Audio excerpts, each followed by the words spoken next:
Bueno, muy buenos días.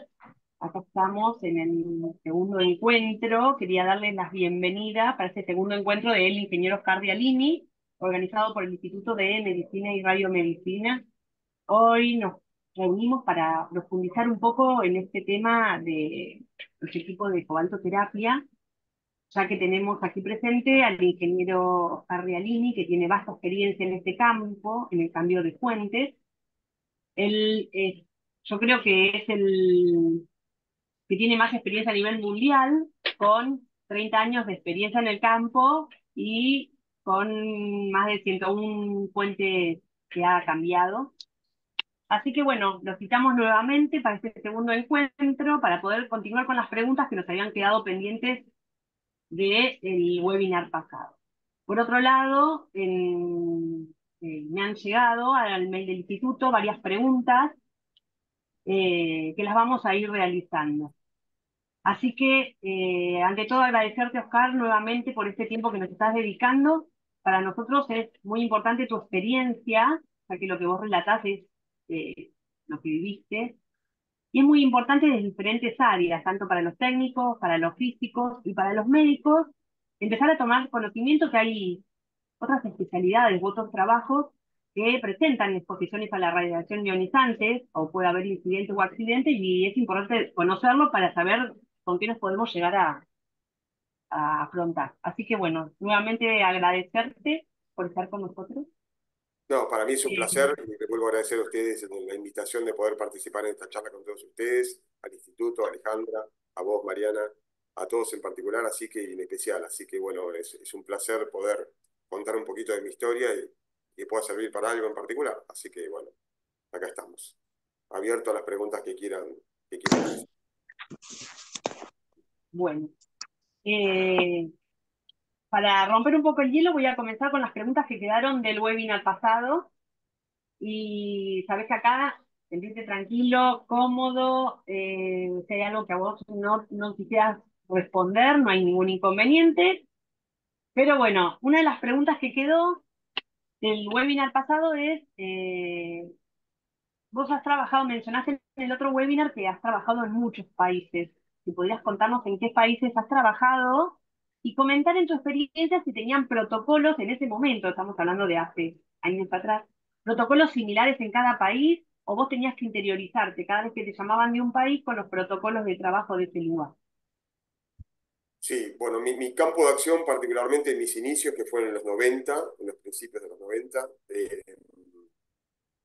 era de México hasta Argentina, ¿sí? Yo, si bien eh, había empezado a trabajar puntualmente acá en Argentina, en la empresa donde fui empleado 3 4 años y después me independicé, básicamente cuando empecé a trabajar, que les comenté la vez pasada en el webinar anterior, cuando empecé a trabajar con la empresa canadiense, Teratronics, el campo de acción que yo tenía y que me habían otorgado era de toda Latinoamérica, incluyendo México. Eso es México, Centroamérica, algunas de las islas, digo, Trinidad y Tobago, algunas de estas islas de Caribe, y toda Latinoamérica, ¿sí? Eh, la realidad es que en los lugares donde yo comencé a trabajar en los 90, yo implementaba el protocolo argentino. Es decir, en los otros países donde trabajé, en esos años, si bien existía una autoridad, por decir una autoridad regulatoria a nivel eh, protección radiológica o material reactivo, depende del país, estaba un poquito más desarrollada o un poquito menos desarrollada. Eh, Eran países donde tenían muy poca experiencia en este tipo de equipamientos. Primero no tenían empresas ni personal propio del país, eso hace que entonces esos países se volcaran en decir, bueno, confiamos en el procedimiento de la persona que venía de fábrica, en este caso que Canadá me mandaba a mí, que era el fabricante tanto del equipo de cobaltoterapia como del material radioactivo. Entonces un poco como que ellos se basaban en decir, bueno, esta gente tiene el procedimiento claro, tiene las normas claras de trabajo, las normas de seguridad y se trabajaba sobre eso. No tenía acompañamiento como teníamos en Argentina. En Argentina, desde mis inicios, yo comencé con esto en los 90, en el año 90 en realidad, siempre estaba la gente de la autoridad regulatoria, en ese momento era el ENREM, si no me equivoco, sí, era ENREM en ese momento. Estaban los inspectores de campo, que eran los que acompañaban los procedimientos de trasvase, de intercambio de fuentes radiactivas, ¿sí? Y mucho yo lo que hice cuando empecé a trabajar para la gente de Canadá era, tenía los procedimientos de fábrica, obviamente, que venían del Organismo Internacional de Energía Atómica y que fábrica estaba obligado a cumplirlos, y los mezclaba o los hacía una interacción con los procedimientos de seguridad que aplicábamos en Argentina y que yo había aprendido acá gracias a la gente de la autoridad regulatoria en su momento. Así que sacando Argentina y Brasil, estoy hablando ya pasado los mediados de los 90, finales de los 90, que eran los países que tenían una autoridad un poquito más, Argentina sí, ¿no? Pero Brasil un poquito más dedicada. Los otros países básicamente Sí. yo tenía como un libre accionar. Es decir, llegaba, muchas veces no había nadie en realidad de ningún ente en particular, estaba la gente del hospital, la gente de la clínica, el físico médico y no pasaba de eso, ¿sí? Entonces yo tenía manejo, digamos, absoluto de las condiciones de seguridad, de las normas de seguridad, de qué implementar en el momento. Yo era el que fajaba la zona, yo era el que determinaba qué lugar se podía circular y qué lugar no. Así que un poco lo manejaba en forma personal eso. Claro, pero vos ibas solo, no trabajabas de a dos. No, yo iba solo, yo iba solo. O sea que Sí, dependías de vos. sí, a ver, había una falsa creencia, si bien la mayoría de los países tenían una especie de distribuidor o agente representante de la firma canadiense en el país. Básicamente eran distribuidores comerciales, es decir, lo que hacían era hacer la operación de venta del equipamiento y todo lo que era instalación, trasvase, cambio de fuente o lo que sea, hasta servicio mismo, era tercerizado, venía desde la fábrica, ¿sí? Estamos hablando de muchos años atrás que se manejaba distinto, que Latinoamérica era distinto, era un mercado diferente, hoy cambió muchísimo eso, hoy digo, hace muchos años ya que cambió, pero en esos momentos, en esos años, era todo más básico. Entonces, es como que se informaba que había un distribuidor, a la gente de Canal le decía, no, bueno, ellos van a poner personal, pero en realidad el personal que tenían era personal que a veces era algún personal técnico, pero no idóneo en el tema, porque en realidad no tenían cómo adquirir experiencia con esto, y básicamente yo trabajaba solo, ¿sí? Desde el punto de, a ver, solo desde el punto de vista operativo específico de lo que era un cambio de fuente, o la instalación del equipo, o el servicio del equipo. ¿Vos considerás que sería importante que aquellas personas que hoy realizan ese tipo de trabajo sea obligatorio trabajar de a dos? Por ejemplo, hay varias ramas que ponían, bueno, este trabajo lo tiene que hacer un técnico y hoy se ve que es mejor hacerlo con dos técnicos. ¿Vos considerás que sería como una condición importante a modificar eso? Sí, a ver, yo en la Argentina siempre trabajamos de a dos, toda la vida trabajamos de a dos, desde que mis inicios siempre se trabajó de a dos personas que podrían tener diferente nivel de experiencia por un tema de correlatividad de trabajo, de ser contemporáneo o no, de horas de vuelo, como digo, horas de pista, como digo yo, pero sí que sepan de qué se trata, ¿no? Sí, que conozcan el equipo, que conozcan el procedimiento, aunque no lleven, no sea el líder del equipo y que lleve a cargo la tarea, pero sí que sepa en los procesos de asistencia qué es lo que tiene que hacer. Yo lo hacía con mi gente acá y capacité a mi gente acá para ser asistentes míos y tenían que tener muy claro el procedimiento porque de eso dependía un poco el éxito de todo. Y cuando yo hablo del éxito de esto no es cambiar la fuente en sí o el éxito comercial, sino es que todo el procedimiento se haga bajo seguridad radiológica con los parámetros que correspondían y que no se excediera ningún nivel de dosis más allá de lo que pueda generarse por algún incidente o un accidente, que son cosas que cualquier procedimiento de esto puede pasar. Pero no por falla en el protocolo, ¿sí? No porque me quedé a mitad de camino y no sé qué hacer. ¿Qué ha pasado? O sea, esto me ha pasado en otros países cuando me ponía una persona para ayudarme y que yo obviamente sabía qué le podía pedir y qué no le podía pedir a esa persona, pero una cosa es cuando uno lo cuenta en frío, estamos afuera charlando, mira, mañana vamos a hacer esto, y vos cuando yo te pido una ayuda me tenés que hacer esto, me tenés que empujar de acá, tenés que agarrar, y otra cosa es cuando uno está dentro del búnker, con el contenedor abierto, con las fuentes radiactivas adentro, con los medidores midiendo, y uno dice, bueno, ¿qué pasa con todo esto? ¿No? Lo mismo que hablábamos la otra vez, no se siente, no se escucha, no quema, no hace nada, y está ahí. Entonces, esa situación genera que la persona que no está en tema y entre en un estado medio de temor, no decir pánico, a algunos me ha pasado muchas veces situaciones de pánico y la persona se fue directamente adentro del búnker, no soportaba estar ahí adentro, eh, pero bueno, genera ese temor típico y lógico que bueno, yo creo que eso puede paliarse capacitando gente de otra manera y haciendo un equipo de trabajo, sí, claro. Claro, exacto. Y bueno, acá justo comentabas, una de las preguntas que habían propuesto era ¿cuáles son los principales desafíos de seguridad al cambiar una fuente de cobalto 60? Uno, por ejemplo, estar acompañado de alguien que no tenga pánico. Sí, a ver, sí. Como desafío, yo creo que el mayor desafío de todo es tener en claro bien los procedimientos. Hay un procedimiento a seguir que creo que tiene que ser extremadamente riguroso. No puede jugar el azar en el medio, no puede estar de, bueno, me parece que, o creo que, o probemos a ver qué. Todo ese tipo de autopreguntas o de autoacciones que uno puede en una situación de hasta de agobio. Hemos tenido cambios de fuente complicados por el medio, digo, el piso del lugar, la luz del lugar, las condiciones del medio, las herramientas que no estaban en buen estado y que a veces era complicado. Uno lo piensa así y uno en su país, yo acá lo me he manejado de otra manera, porque contratamos una empresa que sabíamos la calidad y el estado de las herramientas que tenía, después lo compramos nosotros, teníamos nuestro propio kit de herramientas que era específico para eso, le hacemos su mantenimiento como correspondía. Uno a veces viajaba a otro país y se encontraba que cuando llegaba estaba lo que había y el trabajo había que hacerlo. A ver, había que hacerlo. Entran en juego un montón de cosas, de cuestiones desde lo legal hasta lo laboral, hasta lo personal, y entra todo en juego. Eh, y esto es un riesgo más, a ver, toma un tenor diferente por la seguridad radiológica, lo que se escucha, lo que pasó. Entonces hoy con el diario del lunes todo tiene una visión diferente. Cuando uno 30 años atrás pasaba y era todo diferente y las cosas se hablaban distinto, y si hoy se comienza de cero con algo, van a pasar, va a haber un periodo de prueba, como digo yo, donde van a pasar un montón de cosas que no van a depender específicamente de, bueno, esto no cumple con el protocolo, me vuelvo a mi casa, me tomo un avión y me vuelvo a Argentina y cuando esté todo, son decisiones que escapan al manejo de uno, a la decisión personal de uno, en todo sentido, en la vida de uno como estaba parado a esa edad, en el trabajo y la responsabilidad que había en una cadena de que era algo que venía desde Canadá, de un país a Latinoamérica, que llegaba, que tal vez era un hospital público que tiene un crédito del Banco Mundial para comprar esa fuente,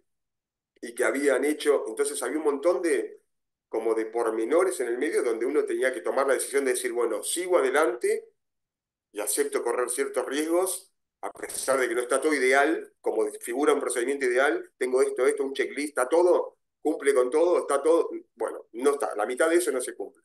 Y ahí es donde uno tenía que tomar la decisión de decir, bueno, sigo adelante o no, bajo el riesgo personal de uno, obviamente, porque el único que estaba ahí metido en la operación bajo riesgo era el que hacía el trabajo, en este caso yo, y bueno, y había que decidir qué se hacía. Si, y qué conllevaba el tomar la decisión contraria, decir, no, no lo hago, me voy. Entonces, ¿qué pasaba después de todo eso? Y uno tenía que, bueno, me van a sacar el trabajo, no me van a contratar más, no puedo venir más a decir algo, no sé, Colombia, Cuba, Venezuela, Perú, Ecuador, no me van a dejar entrar porque soy persona no grata, pierdo el trabajo, no cobro el trabajo, tenía 23 años, voy a quedar mal con la gente de Canadá. O sea, hay un montón de cosas en el medio que obviamente se meten en una bolsa y todo eso está metido en el riesgo. Y ahí está en el carácter y el temple de cada uno, en decir hasta dónde estoy capacitado para correr riesgo, hasta dónde siento que tengo el conocimiento y la capacidad para poder correr ciertos riesgos y cuáles no. Y eso fue pasando con el correr de los años, a medida que yo iba teniendo experiencia en los trabajos, que me pasaron situaciones complejas, de tensión y depresión, yo con eso traté de que cada situación que tuve fuese parte del aprendizaje positivo. No de entrar en pánico, no decir no hago más esto, no de esto, si me vuelve a pasar no lo hago. No, es bueno, ¿qué pasó? ¿Lo solucioné? ¿De qué manera? ¿Qué puedo mejorar sobre eso? ¿Cómo lo puedo hacer para que si me pasa lo mismo, tener menos riesgo de absorber menos dosis? Bueno, ese tipo de cosas las fui tratando de mejorar día a día, año a año, porque sabía que me iba a pasar. Sabía que me iba a volver a pasar. No es que me pasó una sola vez y que no iba a pasar nunca más. Porque estos equipos se instalaron en lugares que hay, digo, en ciudades de, no sé, del interior de Brasil, que la ciudad tenía 1000 habitantes. Y una ciudad con 1000 habitantes tiene un montón de limitaciones de recursos también, porque por algo tiene 1000 habitantes. Entonces, no es que se iba a encontrar dos herramientas distintas y se me rompía una. Entonces, todo eso yo sabía que yo viajaba y en mi viaje iba mentalizando de que, bueno, me podía encontrar con un montón de cosas y tenía que tratar de, dentro de lo lógico, porque tampoco me iba a inmolar, por supuesto, ¿no? Me iba a venir el delantal así, me ponía de frente a la fuente y digo, la cambio con los dientes, no era la situación, pero sí sabía que dentro de todo el procedimiento siempre me iba a tener que desviar porque no había forma de cumplirlo idealmente, menos en otro país. Y bueno, y de alguna manera tenía que tomar la decisión de seguir adelante, hacer el trabajo. Bueno, nunca me pasó, bueno, sí, un par de veces, pero Te fuiste alguna vez de algún lugar? no, a ver, tuve que abandonar, tuvimos que dejar de hacer el trabajo por condiciones de que no se podía. No se podía porque había situaciones desconocidas donde, por algún motivo en particular, o la fuente no salía del equipo, o la fuente no entraba en el contenedor, o hablamos la vez pasada, que nos pasó acá, que estuvo Walter Trupa conmigo conversando de una situación que tuvimos y tuvimos que ir 3 veces al mismo lugar a cambiarlo, a cambiar una fuente. Porque Claro, era un tema de limitación personal, era un tema de que había problemas mecánicos donde nadie sabía dónde estaba el desperfecto originalmente, generado por mezcla de cosas, contener una marca, equipo de otra y todo, y que bueno, había que hacerlo porque de alguna manera había que hacerlo, y bueno, y no fue directo, no fue el primer día, no fue y dijimos, bueno, hasta acá llegamos, creo que tenemos que ver qué pasó, para ver esto hay que chequearlo en el centro atómico y tomar las medidas, los recaudos necesarios y chequear medidas y lo que sea, y así, bueno, así se fue pasando. Pero bueno, eso pasó después de un día de prueba. Entonces, es que uno estuvo probando un día, claro. trató de pasar una fuente y ese día, un día laboral, puede ser un día laboral de 8 o 12 horas, 15 horas tuvimos ese día, las dosis absorbidas obviamente estaban fuera de procedimiento. No era lo estipulado en un procedimiento de trasvase que uno dice, bueno, yo tengo que absorber normalmente, si no tengo imprevisto de ningún tipo, esta dosis en un procedimiento completo de extracción y cambio de fuente. Pero bueno, era parte de, y creo que cualquier trabajo tiene esa componente que sale uno de la zona de confort y que bueno, ahí está lo que uno tiene que hacer y lo que no quiere hacer. Y bueno, el que quiere seguir, el que no quiere seguir, y bueno, yo seguí 30 años, básicamente. Muy bien. Igual, supongo que no pasó por tu cabeza, pero cuando vos ibas a lugares del interior de otros países, ¿no pensabas que si te pasaba algo no iba a haber los recursos médicos para acompañarte en esa situación? Porque supongo que, bueno, no es tan frecuente conocer de esto. No No, no, pensabas en eso. no, no. A ver, yo lo que Una cosa es sabía, Buenos Aires. Una cosa es Buenos Aires en tu lugar. claro, sí, sí, sí. Igual, a ver, yo lo que sabía era que uno estudia al momento de tener que dar los exámenes para poder sacar un permiso de manejo de material de radioisótopos, de material reactivo. Sabés de las enfermedades estocásticas, sabés de los problemas que te puede traer, sabés de la experiencia de la que se habló, Chernóbil, Hiroshima, que la radiación, que las zonas del cuerpo, sabés todo eso. Ahora, después en el medio de todo eso es como que a mí me parece que no me está pasando nada. Y porque en la realidad es eso. Uno está trabajando ahí y el medidor marcó y se me pasó 10 veces y uno volvió al hotel y siento algo distinto y no sé, y siempre uno se queda esperando, porque no sabés cuándo te va a aparecer. O sea, tampoco había esa información tan clara de, mira, si absorbes esta dosis al otro día te va a pasar y al otro día y a las 48 horas nunca fueron, nunca no, hubo dosis elevadas, ya lo charlamos en algún que otro accidente que tuvimos. A ver, la realidad es que tampoco me psicopateaba mucho con eso, porque si pasaba eso era, me volvía al aeropuerto y me volvía. Me venía de nuevo para acá y que sea lo que Dios quiera, o lo que quiera, no sé quién quiera, no sé si Dios dio, pero bueno, nunca me pasó de entrar en ese pánico. Sí tuve situaciones de temor, realmente de temor, de llegar al hotel a la noche y decir, bueno, ¿qué hago? ¿Qué hago? No sé qué hacer, ¿qué hago? O sea, y si pasa esto, y si no logro tal cosa, o mi cabeza tenía, bueno, mañana voy a probar esto, aquello y lo otro, pero y si eso no sale, ¿qué hago? Entonces Mm. tomo la decisión, me voy, me vuelvo, me quedo, intento otra cosa que puedo intentar. No, no digo que sea, a ver, no hay tanta gente, pero hubo gente que hizo esto que hice yo, que lo debe seguir haciendo. El tema es cómo lo hace cada uno y cómo lo hace, y en qué momento lo hizo y con qué herramientas lo hizo cada uno y bajo qué situación. ¿Sí? Algunos Claro. tomamos más riesgo, otros menos riesgo. Algunos es bastante particular y bastante especial.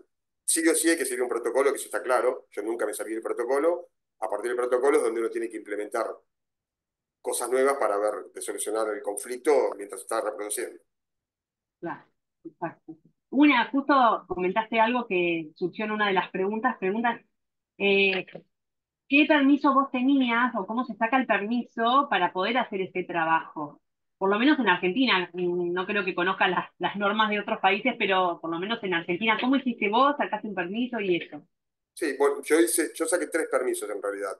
En la Argentina, yo primero saqué acá en Argentina el permiso en Argentina con lo que era el ENRE, que era, a ver, era toda una parte práctica con el que era mi jefe en su momento, que, el que tenía experiencia en el trabajo, así que hicimos toda la parte práctica, yo primero de acompañamiento como asistente, hasta que después empecé a hacer yo el trabajo en forma personal. Todo eso, los inspectores que de la autoridad regulatoria iban viendo la forma en que yo me desarrollaba y cómo hacía el trabajo, y es como que ellos de esa manera cumplían o aprobaban la parte práctica del procedimiento, ¿sí? Y después estaba la parte teórica, que era el curso de seguridad radiológica, donde que hay varios ahora de la SAR, y bueno, que uno tiene que hacer todo un examen teórico, estudiar y hacer un curso teórico del tema de las radiaciones ionizantes, de todas las características particulares, dosis, unidades, etcétera, etcétera, etcétera. ¿Sí?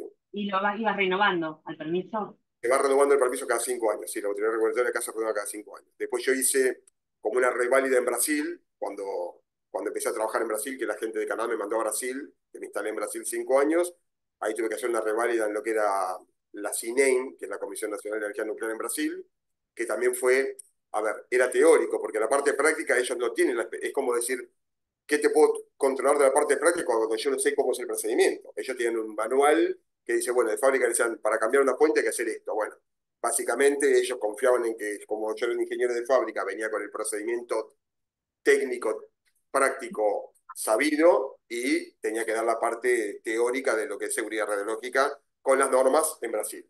Y lo mismo en Canadá, con el Organismo Internacional de Energía Atómica, pero para sacar el permiso en Canadá, eso lo hacía directamente de la IAEA, ¿sí? Que tenía vínculo con Canadá porque ellos eran, digamos, fabricantes de todo eso. Fueron los pioneros en la parte de cobalto 60. Y una pregunta, Oscar, ni acá en Argentina ni en otros países nunca te exigieron ningún chequeo médico. ¿Quién, Alejandra, me exigiría un chequeo médico? Supongo, acá por ejemplo, la gente que nosotros que, trabaja en instalaciones de clase uno, además de hacer todos esos reválidas teóricas, cursos que a vos te han exigido y te Sí. aprobaron, acá en el caso de la clase uno, una vez por año vienen y hacen un chequeo médico que más o menos uno ve de que está en condiciones de seguir trabajando. A ustedes en ningún momento. No, no, O por no, ejemplo, en el caso que vos tuviste esa vez que te expusiste por ahí un poco más y demás, hacerte unos reticulocitos, por ejemplo, eso nunca. no, No. no. A ver, la realidad es que esto me pasó, por ejemplo, me pudo haber pasado acá en este país, en la Argentina, me pudo haber pasado en otro país, y trabajando, sí, contratado por la gente de Canadá en su momento, o en la Argentina, yo como propio titular de mi propia compañía, de mi propia empresa. Entonces es como que, tal vez si fuese empleado de una empresa, como empleador yo le diría a mi empleado que pasó por esa situación, bueno, vamos a hacer un control médico para ver qué pasó, para cuidarme, para protegerme, para tener en claro la parte legal, lo que sea. En mi caso, como yo era el dueño de mi propia empresa, al día de hoy es como que eso pasaba más por un control personal, de una tranquilidad personal, de si esa dosis absorbida me pudiera generar algún problema, que por algo, algún requerimiento, ¿sí? Ok. Todo para ahorrarte unos pesos. Pero, escúchame, tengo una consulta, Oscar, buen día, ¿cómo andás? Buen día. Primero te manda saludos Fabián Sauler, me dijo que le mandara saludos, no se puede conectar, que están sin internet allá en Ezeiza. Tengo una pregunta, con respecto a los informes, si existían informes ¿cómo se llama? De los dosímetros, ¿vos Sí. respondías directamente a los canadienses? O, digo, porque entiendo que las normas de acá son distintas que las de Perú o Bolivia, entonces, digo, vos te apegabas a una norma, a la más restrictiva de todas las normas de Latinoamérica, por decirte de alguna forma, digo, A ver, no, la realidad tampoco es que no, porque, a ver, dentro del procedimiento canadiense cuando yo iba a hacer un cambio de fuente por fábrica, por Canadá directamente, a cualquier otro país, sí, yo tenía que cumplir con un montón de papeleo de la operación, del trabajo, mucho más papeleo del que yo cumplía en cualquier, o en alguna operación de acá en Argentina. De hecho, yo traje mucho de ese papeleo desde el punto de vista técnico, de un trasvase, lo traje acá en Argentina para implementar y en su momento a las diferentes autoridades o gerentes de la autoridad regulatoria con los que pasé durante estos 30 años, yo le pasaba información de qué es lo que fábrica hacía como procedimiento y como documentación en un procedimiento de trasvase. Y mucho de eso lo aplicamos, y yo tomé la costumbre de, acá en Argentina, que no me lo pidiera nadie, y yo lo hacía igual. Toda esa documentación lo hacía igual para cada procedimiento mío, y de hecho, lo debo tener archivado, yo de cada trasvase tengo un folio con un montón de documentación de que tomo medidas de todo, dosis del cabezal, alrededor del cabezal, todo ese relevamiento cuando cambiaba una fuente 1 en el colimador, toda esa información que Canadá era muy específico y muy complicado en ese aspecto, era estricto, yo lo utilicé acá en Argentina también, ¿no? En otros países, yendo por Canadá, está obligado a hacerlo. Tal vez si había alguna persona que cambiara fuentes en otro país que tuviese permiso individual como yo, tal vez no lo hacía. Yo acá en Argentina sí lo hacía y reproducía lo mismo. Dentro de eso yo tenía que volcar la información de mis dosímetros personales que tenía en el procedimiento de trasvase en la documentación de Canadá. Y acá en la Argentina, la autoridad regulatoria, más allá de que yo pudiera tener mis propios dosímetros, siempre me entregaba una lapicera dosimétrica que yo me colocaba, que ellos documentaban en la documentación que ellos completaban en una inspección de trasvase, durante yo haciendo un trabajo, ellos documentaban esa información. Eso junto con la dosimetría personal mensual que yo tenía, yo lo tengo volcado. Ahora, Canadá tenía control de la operación que yo hacía, pero yo tal vez hacía un trasvase en, no sé, en el mes de enero. Hacía un trasvase para Canadá que me mandaba a México, a Chile o a Ecuador, y después hacía dos acá en Argentina que no tenía nada que ver con ellos. Entonces yo tenía una mezcla de dosis absorbida de lo local, el servicio técnico propio de acá, lo que hacía para la gente de Canadá. Yo tenía un mix de cosas, ¿no? Entonces es como que, obviamente, cuando la gente de Canadá dejó de viajar a Latinoamérica para hacer estos trabajos era precisamente porque las normas eran mucho más estrictas y a partir de cierto nivel de dosis absorbida, como pasa acá en el ámbito sanitario, uno tiene que dejar de trabajar. El resto del mes, si absorbió la dosis en el mes, tiene que dejar de trabajar. En mi caso particular era, ¿qué hago? No trabajo más y cuando me contratan le digo que no porque estoy en el límite de dosis, sigo igual, ¿está bien? Esa es la zona donde todo eso cambia y toma otra visión y uno, viéndolo de una parte de la historia, dice, bueno, yo no lo haría. Si yo soy empleado, no lo hago, hasta acá llegué. Cuando vos sos el dueño, el que tiene el trabajo, el que tiene los empleados, el que tenés que mantener la operación, decís, bueno, me pasé un poquito, pero bueno, hago este trabajo y aunque me pase un poquito más, supuestamente, espero que no pase nada. Esas son las decisiones donde con esto de un lado del libro se ve muy claro y se tiene muy claro, y del otro lado hay que tener en cuenta y tomar esas decisiones que son absolutamente personales. ¿Sí? Tengo otra consulta. Pero la consulta es porque cuando nosotros hicimos la instalación del acelerador acá en el servicio, Ujú. nosotros tuvimos que firmar a la gente de Varian cuando vino, viste, le firmás el survey. Exacto, Selva. Y nosotros digo, cuando le hicimos firmar, cuando firmamos los papeles y demás, el valor que ellos manejan es el valor del límite que usan los americanos, que son 20 Exacto. milisievert al año, y el valor que nosotros manejamos cuando diseñamos la instalación es de 6 milisievert al año. Ujú. Entonces, es como que nuestra instalación está como es más restrictiva. Sí, Eh, por eso te preguntaba esto de a quién le respondías y cuáles eran los valores que manejaban, si eran que manejaban esos valores. Ustedes manejan, porque yo entiendo que el valor ese de 20 milisievert antes no era 20 sino que era 50 porque viste que la recomendación es 20 milisievert en un año, en un promedio de 5 años, sin superar 50 en un sí, único año. sí. Por ahí si manejas ese 50 como trabajador, decir, bueno, este año no me paso de 50, el año que viene veo qué hago, digo, Claro, pero vos eh, pensás que eso lo podés tener, eso es mucho más claro cuando vos tenés un trabajo rutinario donde la dosis, porque, a ver, uno sabe lo que hace mal y lo que hace bien, o lo que hace mal, lo que hace más mal, debe ser absorbido en el cuerpo, no importa lo que estés haciendo, ¿sí? mm, Pero es lo mismo, un técnico operador de una bomba de cobalto, saquemos el acelerador lineal, de una bomba de cobalto, que está todo el tiempo el material reactivo ahí adentro. No es lo mismo lo que va a absorber un técnico operador del equipo, bajo un procedimiento de trabajo que es si pasa algo, yo cierro la puerta y llamo al service, que una persona que va a trabajar haciendo service a cambiar una fuente donde esa dosis mensual, en algún evento como tuve, la multipliqué por 10 en un día durante 30 segundos. ¿Ok? Entonces, ¿qué camino seguís? Lo que tengo que hacer es volver y entonces vuelvo y no trabajo más en 2 años. Ese es el resultado. Ya en 2 años no puedo trabajar más. Yo me absorbí un rad y medio, como me pasó en una operación donde tuvimos un accidente, y eso significa que tengo un rad y medio absorbido que no tengo que trabajar en 5 años. Entonces, Sí, o en 4. Ese es el tema. claro. ¿Está bien? Ese es No, yo te el entiendo, digo, tema pero del en un accidente, perdón, digo, pero en un accidente, la dosis que vos recibís en el accidente no se contempla como dosis de trabajo rutinario. Digo, no, está bien, por eso te digo, ¿Pero qué ese haces? número, no, yo te entiendo, digo, lo que pasa es Eso que está claro. siempre entras en el romanticismo de, bueno, me pasé, no lo voy a hacer, y todo el mundo se rasga la Eso está claro. vestidura. Eso está claro. Hemos estado en miles de reuniones donde te dicen, no, eso no hay que hacerlo, y después cuando te das vuelta es el primero en hacerlo porque necesita la guita, digo, ¿no? El que sale Digo, a decir, porque no, esto no a lo veces no es un hagas. tema económico o el fin termina siendo económico, pero hay un montón de contemplaciones en el medio donde, bueno, Tal en algún cual. momento hay que tomar la decisión, ¿sí? Y a veces, si uno lo mira muy egoístamente, desde uno, dice, bueno, la mejor decisión es no hago nada. O No, sea, si pero me quiero cuidar, la seguro. mejor decisión no hago nada. Cualquier persona que tiene una situación, que tiene que hacer algo que le genera riesgo, la mejor situación como autodefensa de uno es, instinto del ser humano es no hago nada. No hago nada que a mí me genere peligro, en cualquier situación, con esto o con cualquier otra cosa. Yo tengo que cruzar una avenida que viene a 120 kilómetros por hora sin semáforo durante 50 segundos seguidos las autos y no voy a cruzar. No, bueno, me la juego. No, tu instinto es no cruzo. Me quedo acá hasta que pare el último auto. Si no para nunca, ¿qué hago? No cruzo.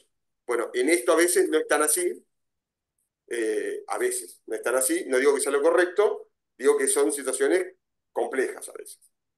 Lo que pasa es que ahí también te pesa el pensamiento posterior de cada uno. Dice, bueno, no lo hago, no instalo la máquina porque el tema que vos tenés acá, y no, los que trabajamos en radioterapia, digo, entiendo que en todos los trabajos debe pasar algo parecido, digo, pero a mí me ha pasado, digo, estando en radioterapia, decir, pensá que podría ser, y cuando te dicen el pensá que podría ser, ya en tu cabeza empieza a trabajar distinto y el no me voy y no lo hago, digo, porque Por supuesto. el ejemplo de la avenida que vos acabas de dar, yo no lo cruzo si del otro lado de la avenida no hay nadie. Ahora, si yo tengo que pensar que del otro lado de la avenida está mi hija por cruzar la calle, se va a la mierda en todos los autos. Paso como tenga que pasar por arriba, digo. Es probable que no pase, pero bueno, Pero lo está vas a bien, intentar, digo, pero no voy a estar lo vas a vivo para hacer. ver que le pase algo al que está al lado. Claro, Digo.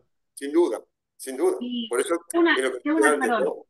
Hay perdón, cosas en el medio que vos tenés que tomar la decisión de por qué sí, por qué no.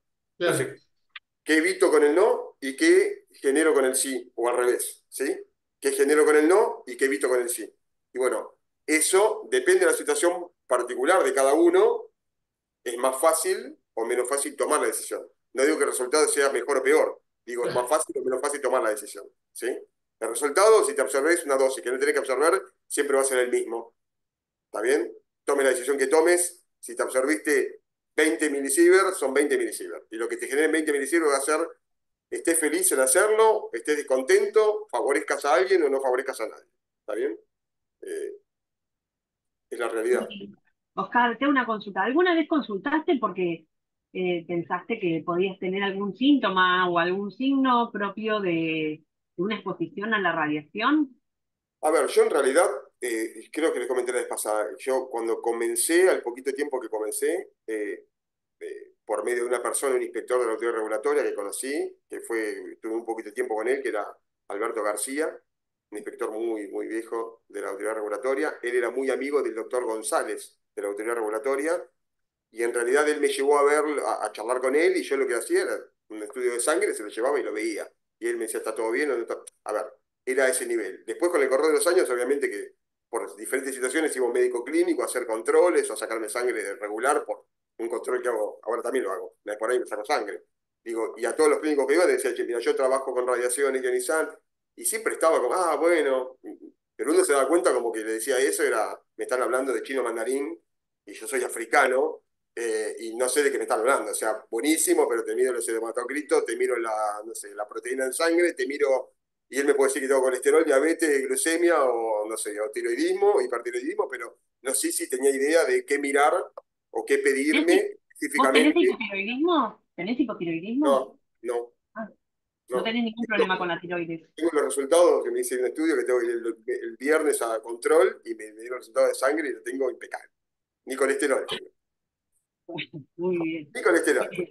Pero no, a ver, la realidad es que a todos, tampoco era que iba todos los días a hablar con el médico a preguntarle qué, pero las veces que tuve la oportunidad de ir y preguntarle, es como que me daba la impresión de que muchos no sabían qué mirar, o qué tenían que buscar, y, y, y, y hablaba con gente y con colegas míos o gente que estaba en lo mismo, y no es que todos sabían, no, vos tenés que ir y decirle al médico, tenés que ir a tal lugar, la verdad no pasó. Y después uno pasa el tiempo y uno se acostumbra a que eso está medio desconocido y sigue la rutina y la verdad que no, no. Nunca estuve pendiente bueno, ¿qué me tengo que controlar? ¿O hay algo para hacerme para ver si me pasó algo y me va a salir una rama en la oreja? O no sé. Nunca No, estuve haciendo nunca. eso de esa manera, ¿sí? Sí, Bien. de cuidarme en extremo, porque uno, digo, si yo, es como, digo, bueno, empiezo con este. ¿Cuántos años voy a cambiar fuente? Tal vez el primer día, en el año 90 decía, y en 2 años no hago más esto y llevo 30 o llevé 30 años.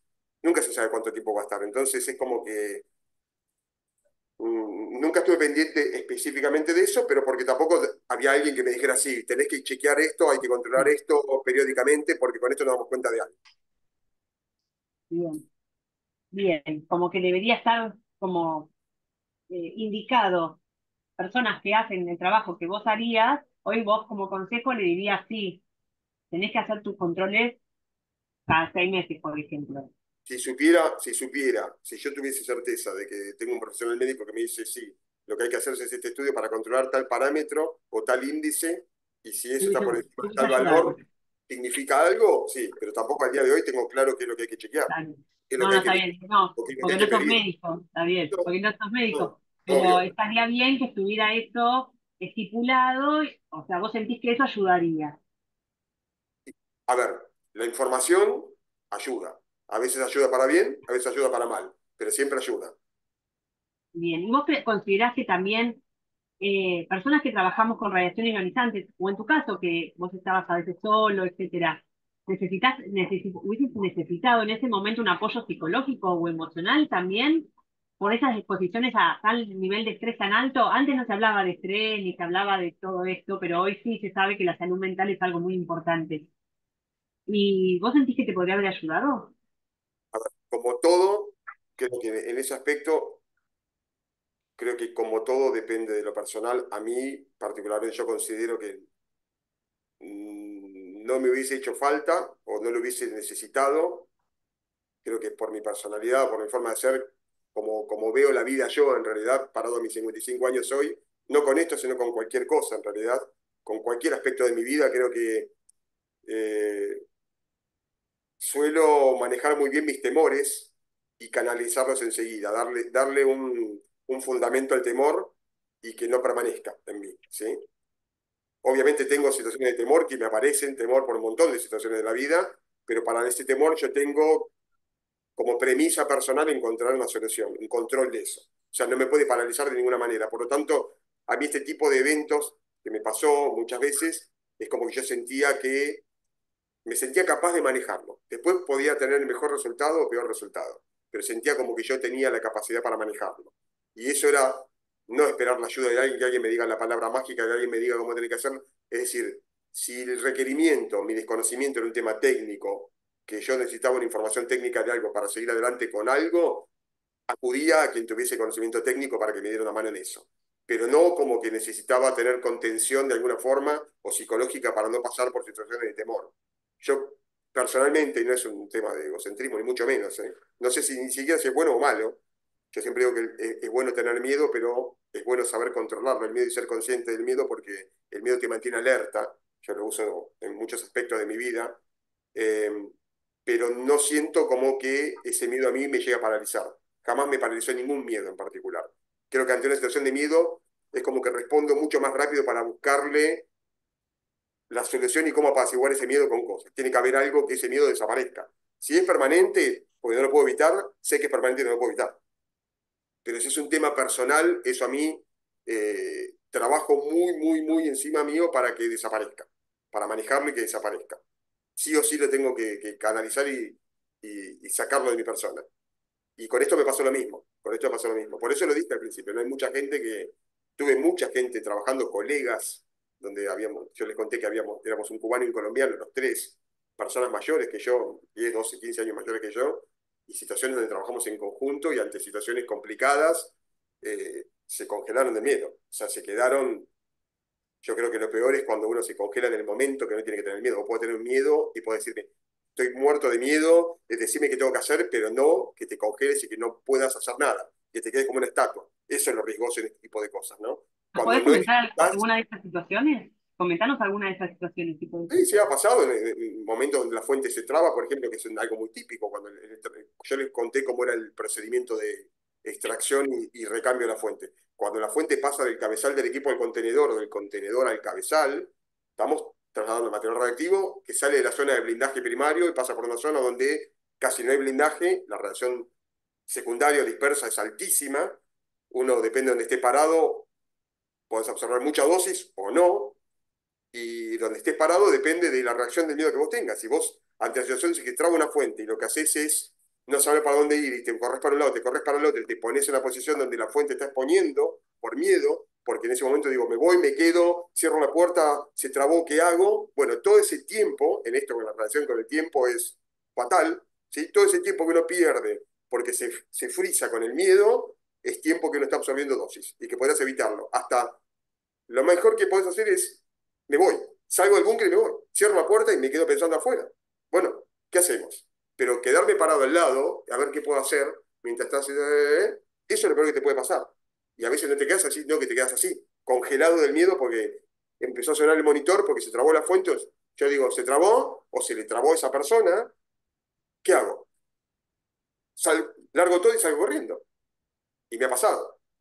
Entonces, bueno, esas son las situaciones donde uno dice, ¿tengo capacidad para hacerlo? ¿Se puede practicar eso? Y no, porque para practicar eso te tiene que pasar. Esto es lo malo de esto. La práctica de esto siempre es práctica positiva cuando uno lo hace sin fuente radiactiva y uno no adquiere mucho conocimiento cuando no te pasa nada. Y el que no te pase nada está muy bueno y para una profesión de que vas a dedicar 30 años a hacer esto en varios lugares distintos, tal vez está muy malo porque no te da la capacidad para salir de situaciones fuera de control. Ahora, ¿cuál es el riesgo en eso?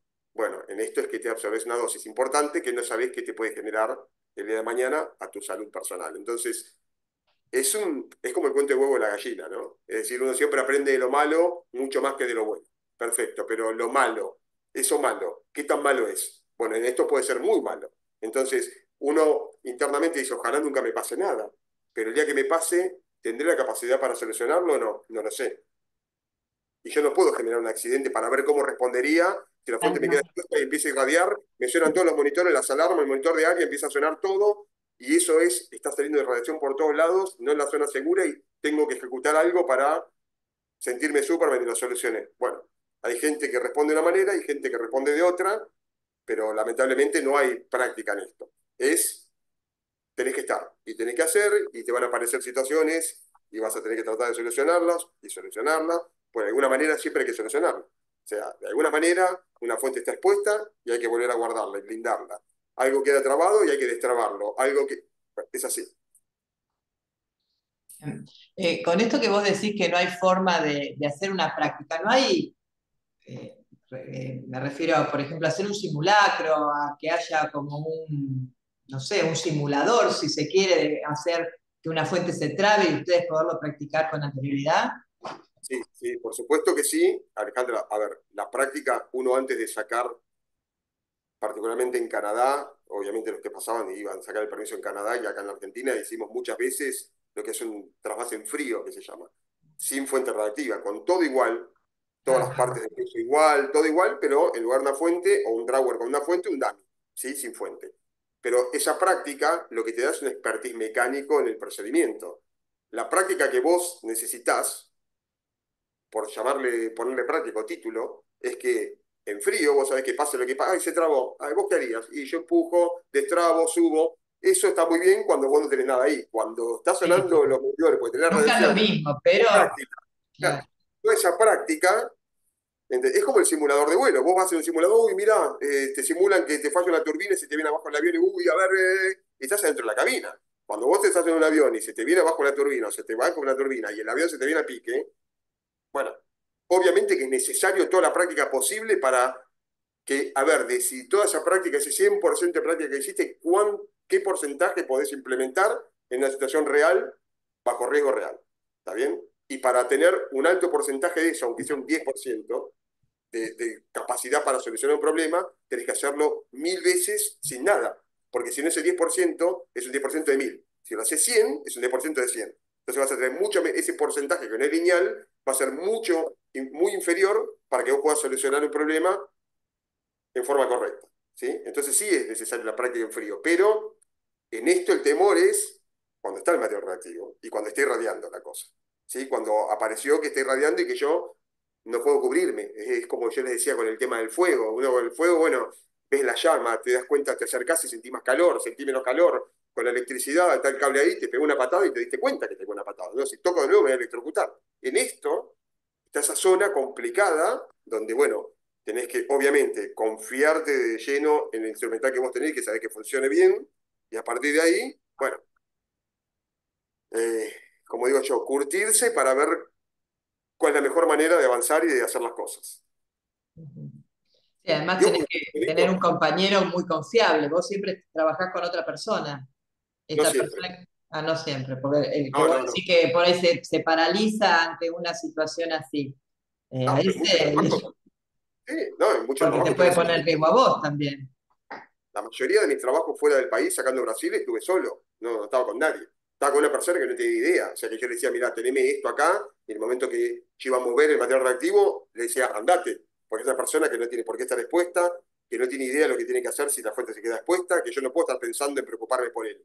Si esa persona no sabe lo que tiene que hacer, yo no puedo estar pensando, me tengo que preocupar con él, sacarlo, correrlo, ponerlo acá mientras yo me estoy irradiando para que no nos irradiemos los dos. Entonces, era mejor hasta estar solo que estar con una persona que desconozca del tema. Entonces yo prefería, digo, no, déjame solo, hasta acá me ayudan, porque hay que hacer fuerza, empujar, pero cuando yo tenía, que ya tenía que liberar lo que son las seguridades a nivel de protección radiológica, y ahí, en muchos casos, en muchos países, me quedaba solo, porque prefiero estar solo con una persona que está cuidando a alguien que no tiene idea de lo que tiene que hacer, y que hasta puede generar un conflicto, estando dentro del búnker con uno, por el mismo miedo.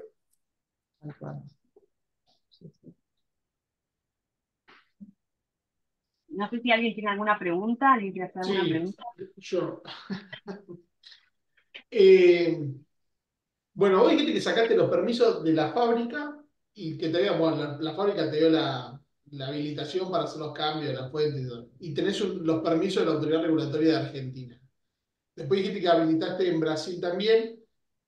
Ahora, esas habilitaciones, digo, cuando ibas a, no sé, se me ocurre a Trineto o algo, Sí. te decía, ¿y vos qué sabés? Y yo tengo estas tres habilitaciones, ¿te sirve, No, yo no? llevo a la de O cada, fábrica. la de fábrica, Yo solo la de tenía Tobago, fábrica. llegaba a la de Canadá. Yo tenía una credencial donde tenía, en mi credencial que tenía de Canadá, que la tengo guardada por ahí en algún lado, tenía todas las cosas que vos podías hacer como ingeniero de fábrica. Instalar estos modelos de equipos, cambiar fuentes, y eso era, no había una autoridad regulatoria que tuviese una normativa personal propia. Entonces, vos venías documentado, venías con un papel como el registro de manejar. Yo venía con la de Ah, manejar. ¿Me sirve en Estados Unidos para alquilar un auto? Sí. Se supone que sabes manejar en tu país de origen, tendrás que saber manejar acá. Esos países confían en vos porque en realidad creo que hasta vos como ingeniero y con los años de trabajo que tenías, sabías más de ese nivel de conocimiento a nivel de seguridad biológica que la propia gente de la autoridad, porque no estaban en el tema. No era porque no eran incapaces, porque no estaban en el tema.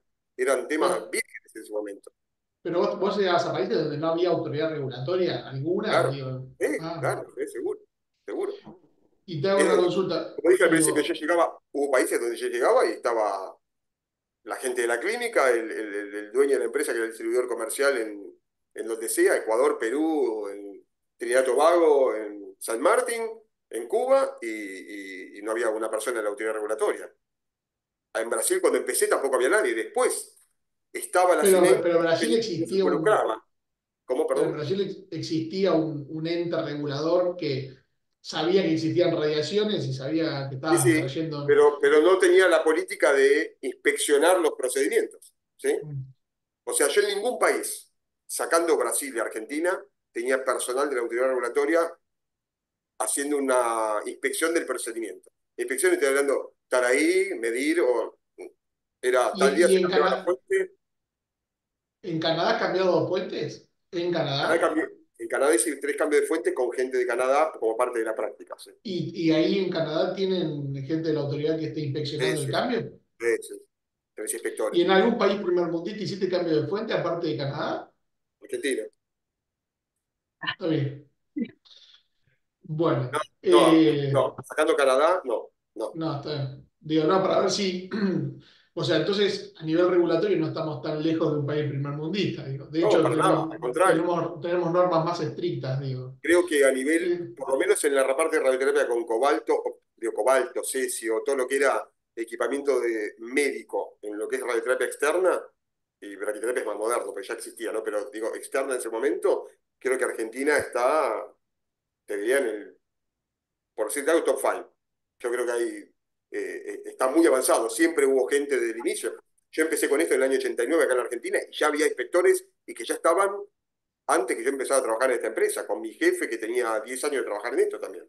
O sea que de los 80 ya había en la Argentina que el ENREN mandaba inspectores a los procedimientos de trasvase en los equipos de cesio 137, en los equipos de cobalto, los de cesio que eran los predecesores del cobalto 60, ¿no?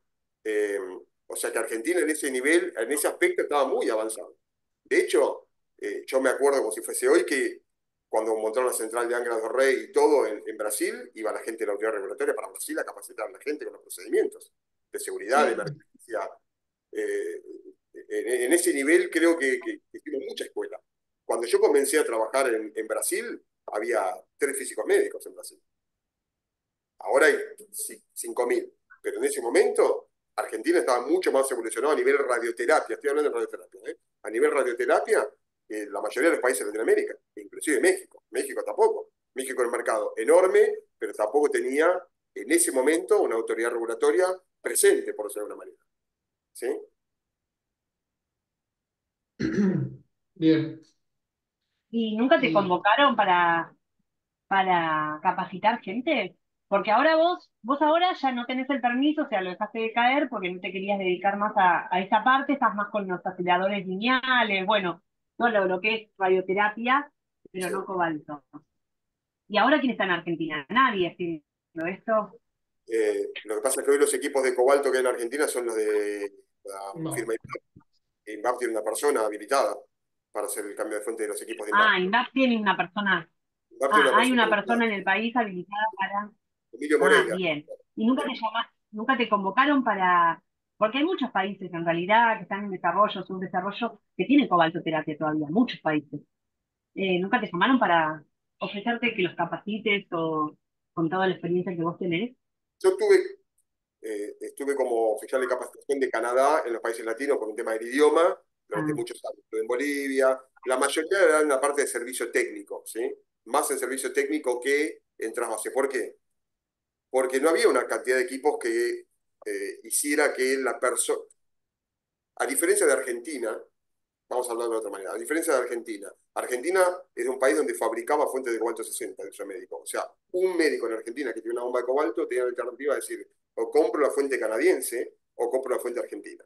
Si compras la fuente canadiense, obligatoriamente la fuente canadiense viene con el ingeniero que te hace el cambio de fuente, que era yo, que iba, como les contaba, de México para todos lados. En Argentina, el médico compraba la fuente en la Comisión de Energía Atómica y después en Dioxitec, y el que hacía el cambio de fuente era Photonics, que yo era el dueño de Photonics. ¿Está bien? Entonces, en otros países, como no tienen la capacidad de producir fuentes, si tenían una bomba de cobalto, sí o sí tenían que comprar la fuente a Canadá. Entonces, ¿para qué iban a capacitar a una persona a hacer trasvases si en realidad quien iba a cambiar la fuente era el ingeniero que venía con el contenedor arriba de la fuente? ¿Está bien? Venía sentado arriba del contenedor, la fuente con el ingeniero que hacía el cambio.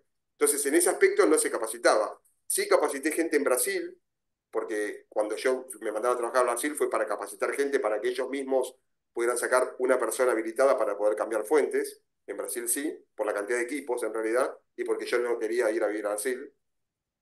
Pero después, bueno, acá en INVAP, con la gente, cuando sacaron el permiso, la gente de INVAP, yo le estuve como haciendo de veedor, ¿sí? De como veedor de las prácticas, la parte práctica, así como hizo mi jefe conmigo. Ellos no tenían un jefe porque fabricaban el equipo y bueno, hay una persona que era el cabeza de eso. Bueno, tenía que sacar el permiso, que era Emilio Moreira, y con Emilio hicimos un montón de prácticas de cambio de fuente, primero en canadiense, después cambiamos las fuentes, o cargamos las fuentes de INVAP, de Tenadi, que con el que fue mi socio en su momento a mis inicios, y eso se usaron de práctica para la parte práctica, y después sacaron la parte teórica y sacaron su permiso, ¿sí?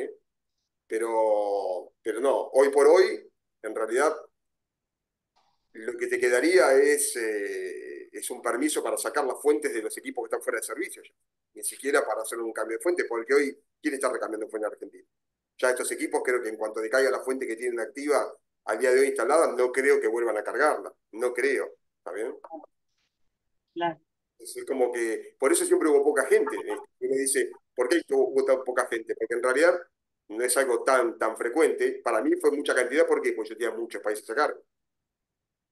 Argentina tenía muchos equipos, Brasil tenía muchos equipos y a mí me dividieron el territorio de México para abajo. Entonces yo tenía todo Latinoamérica y Caribe para mí, básicamente. Entonces por eso tenía una cantidad de frecuencia en 30 años que cambié 110 fuentes. Pero si no, después no hay una demanda. Y por eso hubo siempre poca gente en esto.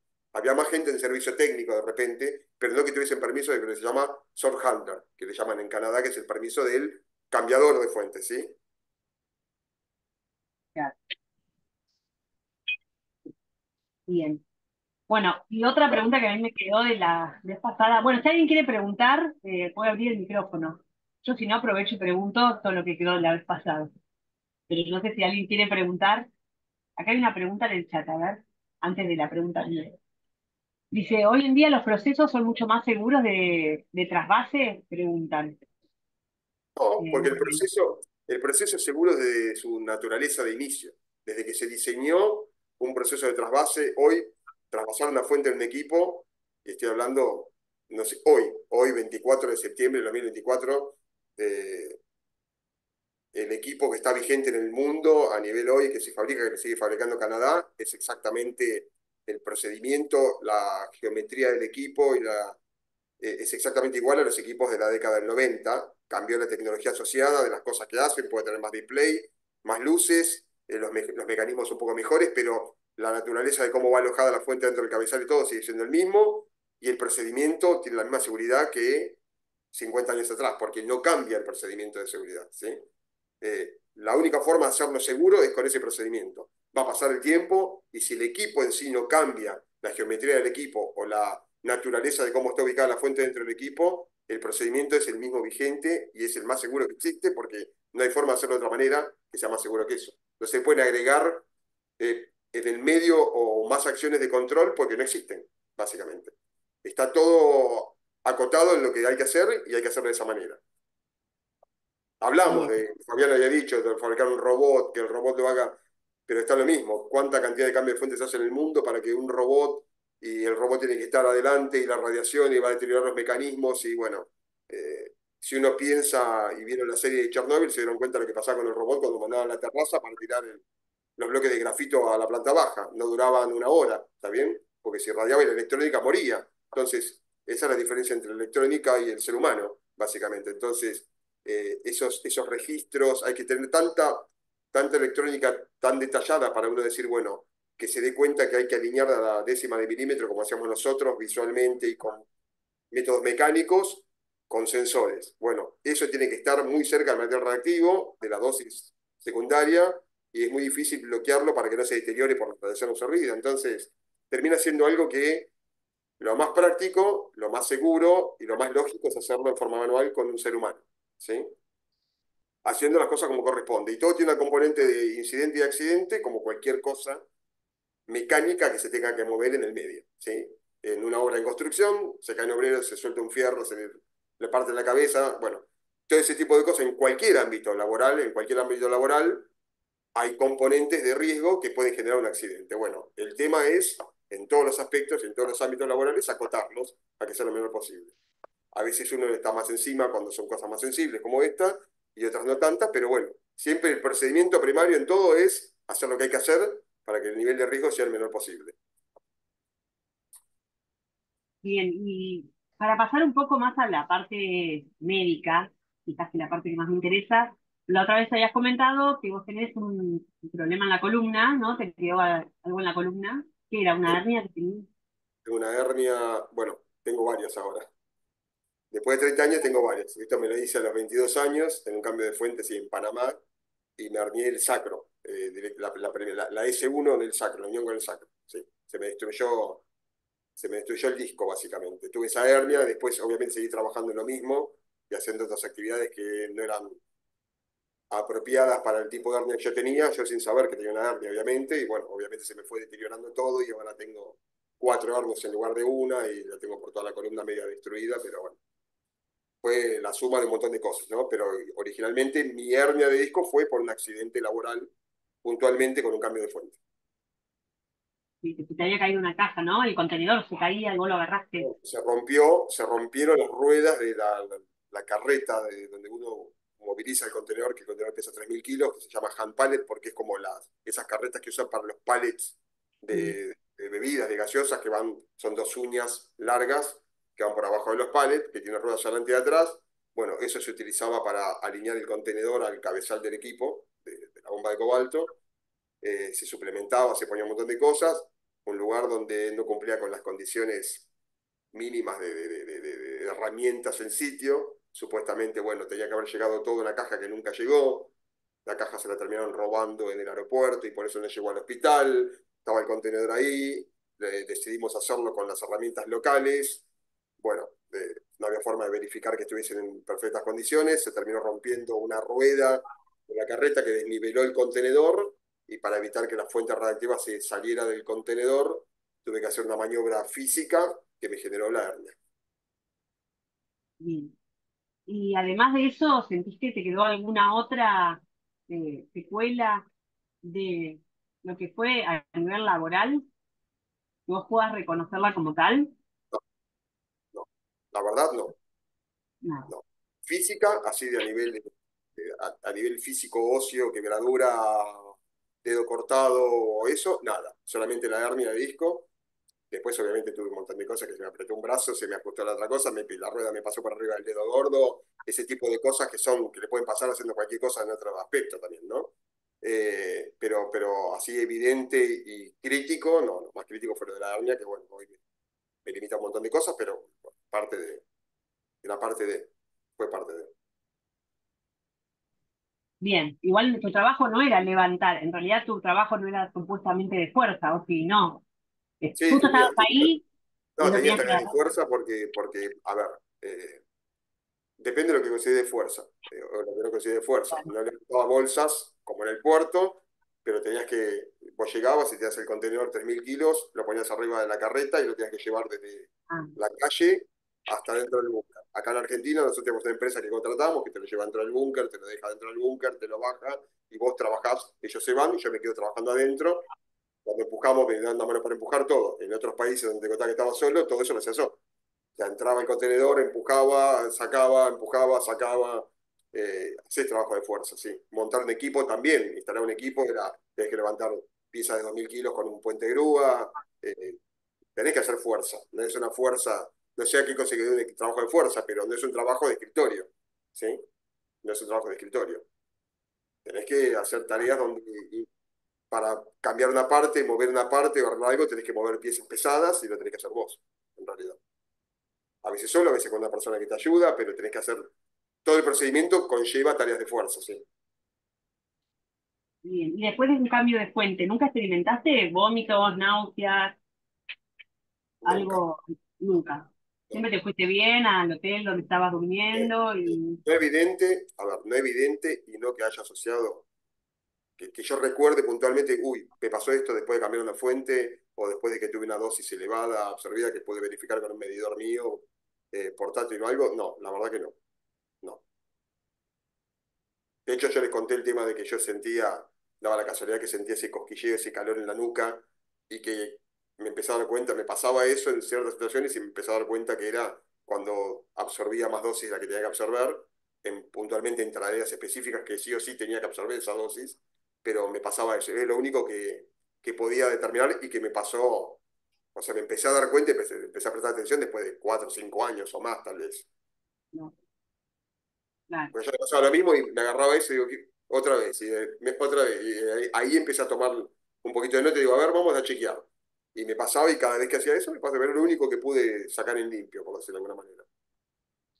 Recórdanos que era como un hormigueo que sentías en la nuca, ¿qué sensación Calor, era? sentía como un Calor. calor en la nuca, Alejandro, así, como un calor en la nuca que me llegaba desde la parte alta del cuello, desde el trapecio hasta la nuca baja, digamos, sí. Sentía como un calor, como si ¿Un fuese una especie ratito de... o te duraba todo el día?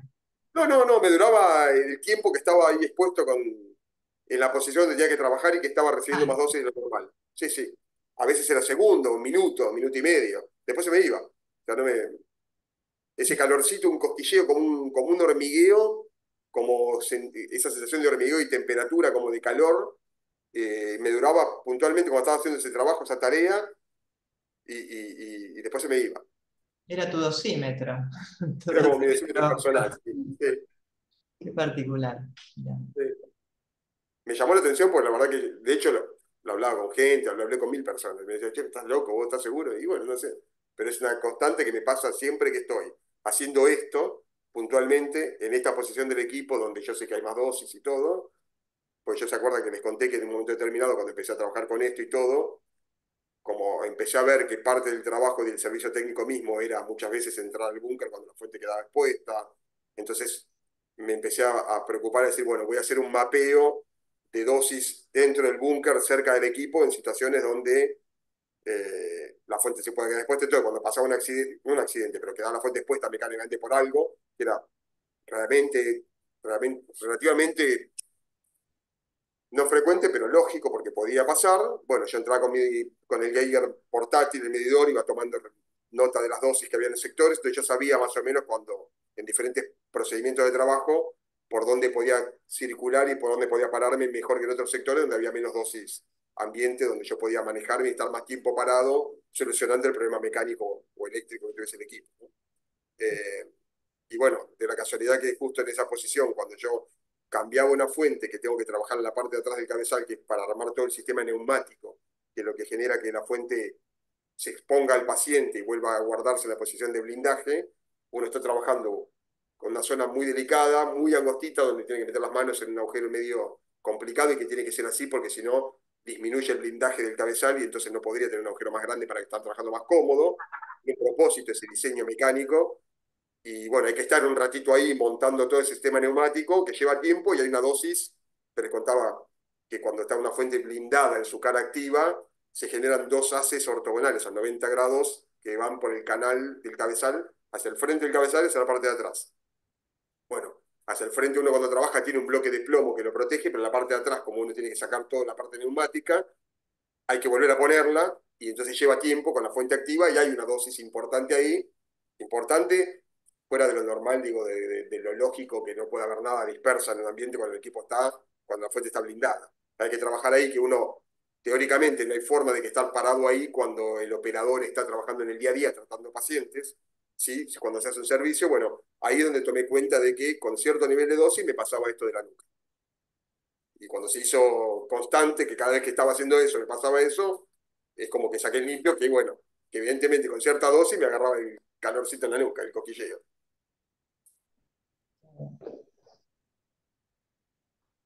Bueno, no sé si hay alguna otra pregunta. ¿Quieres agregar algo, Oscar, antes de...? No puntualmente, la verdad que agregar, no sé. Bueno, te voy a hacer... Bueno, si alguien quiere preguntar Pero algo... lo que quieran, sí, por supuesto. No, yo más que todo por un tema de tiempo, sé que tenés un día re No, no, no, complicado. no, no, no se Hace preocupen, una no hora se... hay Nahuel aplaude. No, sé que tenés un día complicado, llevamos una hora y media No importa, reteniéndote. podemos seguir el tiempo que quieran, no hay problema. Yo ya Yo te hago otra quiero pregunta decir, que había quedado pendiente, es, ¿realizarías perdón, alguna sugerencia? se dan cuenta ¿Realizarías que puedo estar hablando toda la vida de esto, ¿no? O sea, si quieren, si es por mí puedo hablar, no tengo problema. Así que no me fastidia la pregunta, al contrario. eh, ¿realizarías alguna sugerencia adicional para minimizar los riesgos laborales en este tipo de trabajo? Algo que lo hayas aprendido con la experiencia y que hoy digas, sí, tendría que haber habido esto o habría que hacer esto, como por ejemplo trabajar de a dos siempre, obligatoriamente. ¿Tenés alguna sugerencia que puedas aportar o dar A como ver, consejo? mm, creo que como sugerencia es,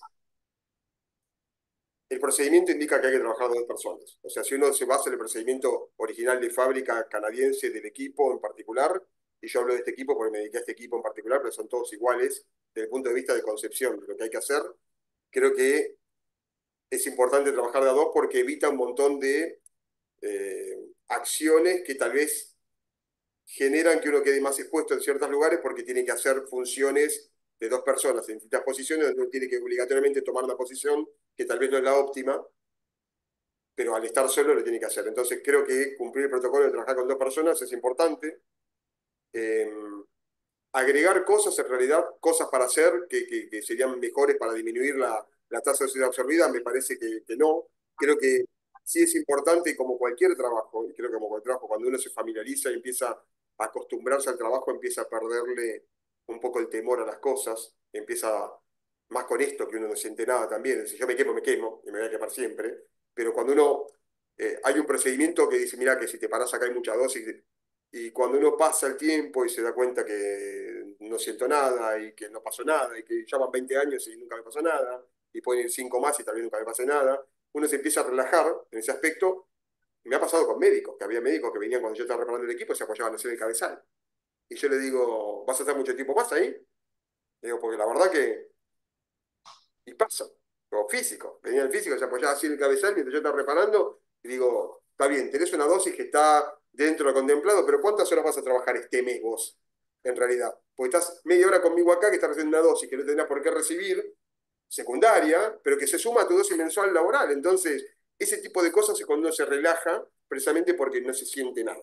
Muchas veces pasaba que yo le sacaba las tapas plásticas al equipo y que está todo lo que es el cuerpo de la aleación metálica propia del equipo, y cuando uno apoyaba la mano con una fuente muy alta, eso tenía temperatura, y ahí se dan cuenta.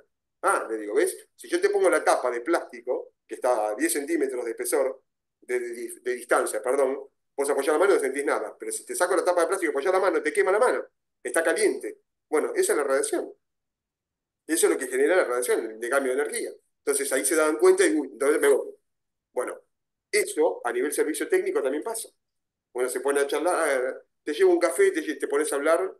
¿Qué hiciste el fin de semana? Y vos estás con la herramienta en la mano, con el alicate y el destornillador, que estabas separando una cosa y te pones a charlar con el otro y sí, no, sí, sí, fui al teatro, fui al cine, viste esta película y estás parado ahí 20 minutos charlando, no trabajando específicamente de eso y estás teniendo dosis dispersa absorbida. Entonces, bueno, creo que un poco es eso, ¿no? Hay que estar siempre pendiente de que tenés que entrar al búnker, hacer el trabajo que tenés que hacer, terminar e irte. No hay que charlar, no hay que distraerse, no hay que dispersarse, no hay que... Todo eso agrega tiempo al lado del equipo, ese tiempo es dosis absorbida, esa dosis es posibilidad de algo malo, ¿está bien? En el cuerpo. Entonces, eso es un poco la costumbre de con todos los trabajos, ¿no? Uno se hace, ah, no pasa nada hasta que pasa. Y esto no pasa nada hasta que pasa también. Entonces, creo que en ese nivel es lo único que yo tendría en cuenta permanentemente. ¿Cambiar cosas? No, no, la verdad no cambiaría nada. No cambiaría nada. Creo que está muy bien pensado desde el inicio y como nos formaron a todos que nos dedicamos a esto, como para entender de qué se trata y hacer las cosas como corresponde. Bien, ahí Guillermo no sé si tiene micrófono, pero parece que, no sé, voy a leer la pregunta que puso. No, no tiene. No sé si le preguntaron, pero ¿seguirías apoyando los equipos de Cobalto en la actualidad? Ah, es un tema que creo que no es de mi expertise y no es de mi injerencia. No, a ver, es un tema clínico, médico. Creo que los que tienen que dar una versión valedera de un tratamiento con cobaltoterapia son los médicos con los físicos médicos, son ellos los que tienen el conocimiento de por qué sí y por qué no. Y la verdad que no creo que mi opinión tenga ningún tipo de validez en esto. No creo que tenga ningún tipo Sí. de validez. Bueno, tenemos a Santiago Girola, que es físico médico, tenemos a Facundo García, que es técnico de radioterapia, Nahuel Díaz Yunta, y yo que soy médica, especialista en Sí. radioterapia. Si Y alguno quiere Guillermo, hablar, Guillermo también es físico médico. Sí, Guillermo Álvarez, Guillermo físico ¿o médico. no? A ver, pasé por las dos generaciones, ¿no? Por las dos tecnologías. Yo empecé con cobalto, pero después también fui ingeniero de campo en aceleradores, telemáquinas también, digo, no pasa por, yo puedo dar una opinión técnica en los equipos, sin desmerecer a ninguno, cada uno creo que tiene, es como, a ver, a veces son discusiones que no quiero meterme, pero me ha pasado muchas veces cuando se cambió en el mundo la tecnología de la radioterapia externa con cobalto, con radioisótopos, a los aceleradores lineales. eh, Siempre uno escucha, no, el cobalto, está escuchado profesionales que decían, no, el cobalto mata gente. Y entonces digo, entonces estuviste 20 años matando gente, porque hace 20 años trabajaba con bomba de cobalto nada más. Entonces, ¿para qué tratábamos pacientes con bomba de cobalto si lo estábamos matando? O sea, entiendo que no tenga la efectividad que puede tener un acelerador lineal por un montón de aspectos de toxicidad y de limitación de los campos y la entrega de la dosis y todo. Ahora, que diga que lo demás, porque apareció una máquina nueva, mata gente o no funciona o lo que sea, por eso digo, no creo que mi opinión sea valedera. Digo que me parece que a veces se toma muy trivial el tema de dar una opinión sobre esto, porque avanzó de como decir, te vas a comprar un Fiat 600, una porquería comparado con el Mercedes-Benz, claro, pero en algún momento el Fiat 600 era un tope de gama y todo el mundo lo quería tener también, ¿está bien? Y nadie se murió y nadie se chocó porque era un Fiat 600 y se mató, y tampoco te matas con un Mercedes-Benz o con un BMW, entonces creo que hay mucha mezcla con todo eso y que a veces confunde un poco en el mercado, pero no creo que mi opinión sobre un equipo o el otro sea importante Pero como... a nivel de riesgo laboral, no es lo mismo vos cambiando una fuente de cobalto que hoy actualmente que estás con los aceleradores, ¿o no? Son dos cosas distintas porque, a ver, son dos cosas distintas, el riesgo laboral son dos cosas distintas porque el service, o sea, mi gente, hoy que tengo capacidad, no hago más service de acelerador tampoco, pero la gente que yo tengo en Photonics, que son entrenados por Varian, obviamente una acelerador lineal, ¿cuál es el tema? Que vos bajás la llave térmica del tablero de potencia y no hay más radiaciones, ¿está bien? Y una bomba de cobalto, por más que vos bajás la térmica, lo único que hace es que la bomba de cobalto, la fuente no se mueve y se apaga la luz. Pero la fuente está dando ahí y sigue habiendo dosis dispersa y hay algo que está ahí y que mecánicamente yo meto la mano y la muevo, la puedo extraer mecánicamente y saco la fuente y la expongo, ¿está bien? O me la robo, o lo que sea. Esa es la diferencia de seguridad desde el punto de vista laboral y de trabajo. Es mucho más relajante estar trabajando en una camilla del equipo, en el colimador de una máquina. Perdón, estoy hablando de temas que tal vez hay gente que no entiende un acelerador lineal, no lo conoce, pero es como estar trabajando en un auto o le estoy cambiando el tren delantero al auto y yo sé que adentro en el asiento hay una cajita que tiene una fuente radiactiva y que mientras yo estoy trabajando en el tren delantero, eso está emitiendo radiación, está blindada, pero tengo una dosis ahí que me estoy acumulando un poquito, a decir no tengo nada y estoy cambiando el tren delantero del auto. ¿Está bien? Esa es la diferencia entre una bomba de cobalto y trabajar en una bomba de cobalto y trabajar en un acelerador lineal o cualquier otro equipo que genere radiaciones ionizantes a través de un proceso físico-químico electrónico eléctrico. ¿Ok? En ese aspecto, sí, es mucho más relajante. Más allá de eso, Sí, Los igual riesgos laborales, eso en los equipos nuevos, digo, porque los equipos viejos que tenías uranio empobrecido, pero no, está bien, digo, pero fuera de eso, ¿qué va a igual pasar? el Por año empobrecido es si te pones a tocar el colimador o el blindaje del cabezal, que no lo vas a tocar, en realidad. no, está bien, digo, Pero bueno, pero digo, igual también, volviendo al tema este que comentabas del médico que se te pone ya en el cabezal y empieza a charlar, digo, cuando inauguran las braquis, también está todo el mundo sacándose fotos alrededor del bicho con la pastilla ahí puesta y todo lo demás. Y eso también uno lo mira y dice, bueno, está bien, son 5 minutos de sacar una foto, digo, pero ahí ven cuántas fotos se sacaron y cuánto tiempo volvieron alrededor de la fuente. Y con es como, respecto a lo ¿cuánto del... tiempo vas a estar haciendo eso? ¿Cuántas fotos Claro, te sacas? ¿Una o 1,5 millones por mes? Bueno, ahí está si vale la pena estar 2 minutos sacando la foto o evitar sacarte la foto parado al lado del equipo que tiene la fuente de braquiterapia adentro. no, tal cual. Es personal, ¿no? Y con respecto a lo del cobalto versus el acelerador, digo, es verdad lo que vos decís, digo, yo creo que también apunta mucho a la versatilidad que tiene el acelerador hoy frente a lo que tenía en cobalto, ¿no? Digo, digo, Eso digo, hay un montón de aspectos por el cual clínicamente se puede decir, no, obviamente yo tengo un acelerador en cobalto, voy a tratar a un paciente con el acelerador. Ahora, sí, por lo eso digo, que es, si los él me niveles de ¿por qué energía avalaría una que... bomba de cobalto? ¿Y por qué no la avalaría? Porque tengo el acelerador. Si no tuviese el acelerador, Y y sí, sí, avalaría cobalto. ¿Está bien? Obviamente. Entonces, por eso digo que una opinión de decir, ¿qué opinas de la bomba de cobalto? ¿La seguirías usando? Y yo no soy el que diría, el mejor, el indicado para decir si lo seguiré usando o no. Obviamente que si me decís que con un equipo, sea un acelerador o poner el nombre que sea, el tratamiento final del manejo de la enfermedad oncológica es mucho mejor, y vamos por el que es mucho mejor. ¿Está bien? Ahora, si no tengo nada, es lo mismo. Yo me voy a la selva y puedo irme con un fusil o me puedo ir con un cuchillo.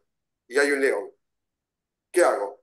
¿Qué elijo? Y dame el fusil. Ahora no tengo el fusil y dame el cuchillo. ¿Qué Sí, es pero el ¿sabes cuál es el problema? pero ¿Sabes cuál es el ¿sabes problema que qué? tenés ahí? Que cuando el Voy fusil con se los queda sin dientes. bala, cuando el fusil se queda sin bala y no tenés quien te reponga la bala, vas a preferir tener el cuchillo. No, Entonces, porque el digo, fusil es largo y te lo tenés a distancia al león igual y le pegas con la punta del sí, cañón. digo, ¿Está no, bien? está bien, digo, Pero, pero volviendo al tema del cobalto, digo, si la mecánica y la ingeniería del cobalto es más sencilla, en lugar de donde vos tenés menos acceso, igual convengamos que el nivel de accesibilidad a las zonas ha cambiado sustancialmente desde que vos te dedicás a esto hasta hoy, digo, ¿no? sin duda. Pero digo, si vos tenés un lugar de muy difícil acceso, digo, mismo hoy, cuando te preguntan qué equipo vos comprarías o alguna cosa de esa, que nos preguntan, digo, la primera pregunta que tengo que hacerte es, ¿cuál es tu nivel de acceso al servicio técnico? Digo, si vos, digo, mismo en Argentina, digo, tenés un país tan grande como el nuestro, digo, no es lo mismo tener servicio técnico o estar a una hora como estamos nosotros del servicio técnico de ustedes que estar en Chaco. Digo, porque la frecuencia de vuelos a Chaco, entonces, digo, comprate un equipo que se rompa menos que otro, digo, sin tener la posibilidad de evaluar la frecuencia. Digo. Pero ojo, Santi, también pasó, pensá que en los 90 había aceleradores también, pero que eran aceleradores de 4 MeV con doble colimador asimétrico y no pasabas de eso. ¿Está bien? Claro, Entonces, me ha pasado tener situaciones en ese momento donde uno evaluaba, o el cliente que quería comprar un equipo de radioterapia externa decía, bueno, pará, pro y contras de una bomba de cobalto full canadiense con un acelerador 4 MeV doble colimador asimétrico. Y empezaba el juego, bueno, el costo de mantenimiento, el costo de consumo eléctrico. ¿Por qué? Porque no tenías ventajas significativas en ese momento, y hablo a boca de tarro, no soy médico, no soy físico, no había, o no estaban analizadas o experimentadas las ventajas significativas clínicas entre un acelerador de 4 MeV con el mismo colimador que una bomba de cobalto y una bomba de cobalto con 1.3 MeV, también 1.13. Entonces, ante esa situación, uno evaluaba, bueno, pará, ¿cuánto me sale la bomba de cobalto? $200.000, y el acelerador 600. ¿Y cuánto me sale mantenerla por año? $200.000, acelerador 600. ¿Y cuánto consumo de electricidad me genera esto? 2 kilowatts y el otro 70 kilowatts. Traducido a dinero, entonces ahí empezaba a tomar en juego un montón de cosas desde el punto de vista económico, de decir, bueno, si clínicamente tengo lo mismo, ahí elijo qué. Pero hoy por hoy, creo que son cosas incomparables. Hoy por hoy, hoy las bombas de cobalto tienen colimados multihojas, hacen 3D, pero hacen 3D. ¿Está bien? Entonces vos decís, la 3 se está dejando de utilizar y está haciendo todo intensidad modulada, o BIMAT, o lo que sea. Entonces, volvemos a lo mismo. Hay un paso enorme entre una cosa y la otra. Que por más que salga mucho más dinero de acelerador lineal, el nivel de prestación clínica médica que tenés con acelerador lineal no lo tenés con ningún cobalto, precisamente por la naturaleza, porque vos no podés controlar la edad de radiación de un material natural radiactivo como lo controlás en un equipo que lo generás en la cabeza. ¿Está bien? Todos los ajustes que le hacemos al acelerador lineal para modificar el haz en un cobalto no hay forma de hacérselo, porque es geométrico eso. Es o los colimo más o lo colimo menos y no tengo opción. No tengo forma de cambiar la energía, de cambiar. Naturalmente no podemos hacer nada con eso. Entonces te pone un montón de limitaciones técnicas clínicas que obviamente no las tenés con un cobalto y no las vas a poder tener nunca. Ahora, no tengo forma de tener un acelerador lineal y bueno, yo me compro un cobalto, porque al paciente lo tengo que tratar con él. Y si lo tratamos durante 40 años con cobalto, ¿por qué no hacerlo ahora? Es distinto si yo tengo la posibilidad de un acelerador lineal y tengo que elegir. Para si no tengo la posibilidad, y sí, pongo un cobalto. Hay países que todavía lo tienen y por algo lo tienen. No es porque son los defensores del cobalto en la humanidad y lo tienen porque no pueden tener otra cosa. Bueno, es mi opinión, ¿eh? Sí, es real.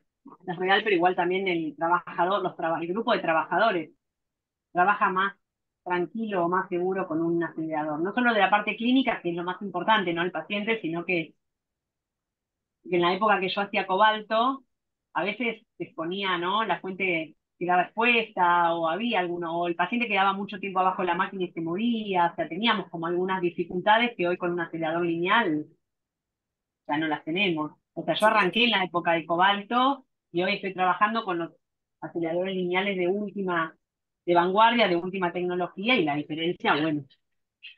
Sí, pero a ver, salvando las distancias, pensemos lo siguiente. Hoy tenemos braquitreta de alta tasa y vos tenés un material reactivo que se está moviendo. Y no es solamente eso. El material Sí, reactivo sale del equipo y entra en el paciente, que es mucho más riesgoso que la radiación externa.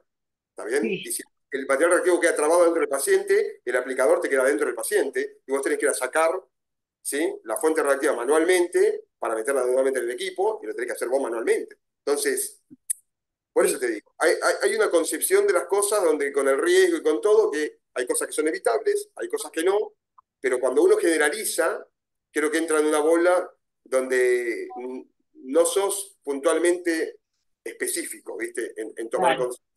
No sos práctico en lo que uno piensa. No, saquemos esto porque quedaba expuesto y yo tenía que entrar y todo, pero bueno, quedaba expuesta la fuente y vos al paciente le decías algo que no se pudiera mover. Entonces, señor González, bájese de la camilla y venga, por favor. La fuente estaba afuera. Yo estuve 1000 veces presente en situaciones de esas, 1000. En tantos años estuve 1000 veces presente donde la fuente quedaba expuesta y difícilmente entraba el técnico operador, el médico. Ahora, si el paciente era un paciente que iba con camilla y todo, sí, tenías que ir, sacarlo, bueno, tenías un procedimiento de seguridad, de empujar la fuente mecánicamente, meterla en el equipo. Sí, tenías unos, sí, pero no eran valores. ¿Son evitables con acelerador? Obviamente. Entonces, ¿son evitables? ¿Puedo no tenerla? Obviamente que sí. Pero, digo, es parte de, ¿no? Es parte de. Siempre la evolución de la tecnología se piensa no solamente para prestaciones de lo que sea de comodidad o de uso clínico o de mejora, lo que sea, sino también para seguridad de la persona que opera, ¿no? Antes estabas en una computadora 8 horas sentado haciendo una planilla y ahora con un Excel tardas, bueno, es más cómodo, sí. Antes yo tenía la cintura 5 horas en la silla sentado y ahora estoy 1 hora nada más. ¿Es mejor? Sí. Bueno, en ese aspecto está la evolución, ¿no? Creo que en ese aspecto está la evolución. Se buscan todas las puntas para evolucionar sobre eso. Y eso es sumamente interesante. La Y siempre que evolución se esté porque, fuera siempre que se esté fuera de dosis, o sea, si a vos te dicen mañana la radiación es buena, nadie va a tener problema. Entonces, ¿sabés qué? Si vos tenés 30 milisieverts por mes, te mejora el pelo, la piel, no sé qué, todo el sí, mundo, que vuelva la bomba de cobalto, que vuelva, ¿entendés? Vas y tomamos mate arriba del cabezal. Como no pasa eso, entonces buscamos lo contrario. Entonces, cualquier cosa donde vos te digan, che, mirá, el material reactivo emite radiación, lejos. Evitémoslo, vámonos. ¿Para qué queremos estar acá? Vámonos. sí, tal cual. No sé si alguien más quiere, Santiago, Alejandra, alguien ¿Es el quiere aportar. Guillermo de Guillermo Álvarez? ¿El Guillermo que está acá, Guillermo Álvarez? Sí, Sí, sí, me pone. Ponete el micrófono, Guille. Da la cara, o da la voz, aunque sea. bueno, si alguien quiere agregar algo, comentar algo. Alejandra, ¿algo más? No, me quedo pensando, bueno, que nosotros, la Médico. mayoría de los que estamos acá, estamos acostumbrados a trabajar con gente en relación de dependencia, con ART y con un montón de posibilidades que vos, digamos, nos abriste otro panorama. No es que no supiéramos que existía, pero de pronto, por ahí no en esta cosa tan puntual que estuviste tan expuesto y que no tuviste, me imagino que hasta en lo convencional, cuando tuviste tu lesión en la columna, por ahí te hiciste la resonancia, no te hiciste kinesiología, los días de trabajo, obviamente, si no trabajabas los perdías y Tal tenías cual. que subirte al avión igual y seguir haciendo tu laburo. Bueno, es Exactamente un lo que tenés que panorama hacer. diferente al que estamos acostumbrados acá.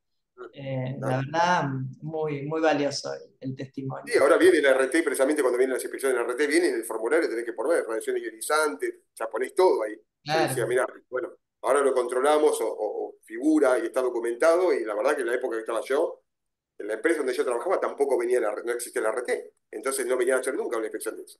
Nadie sabía que yo estaba trabajando a nivel, sacando la autoridad regulatoria, en la empresa donde yo trabajaba, nadie sabía que yo estaba trabajando con radiaciones ionizantes. No había un control de ningún tipo. Eh, en realidad aportabas para la obra social con el recibo de sueldo y en la obra social era, qué sé yo, ¿de qué trabajás? Mira, no saben de qué era. Después todo fue evolucionando y está bueno esto. Vos me decís, me encantaría hoy, te soy sincero, y que después te voy a comunicar, me voy a comunicar de forma personal con vos, pero me encantaría decirme, bueno, ¿qué estudio de sangre o qué estudio me puedo hacer para saber? O sea, o que me digas, no que me puedo hacer, ¿no? Porque a esta altura del partido estoy como no tengo retorno, pero a lo que voy es que hay que verificar en estudio de sangre o hay un estudio fisiológico para hacerse donde haya algún parámetro que se modifica por la absorción de radiación. Me encantaría, pues nunca lo supe. Esto que les conté a ustedes nunca lo supe. Hasta el día de hoy sigo sin saberlo. Bueno, igual Fehacientemente. en cuanto a los parámetros de sangre talento, no hay mucho.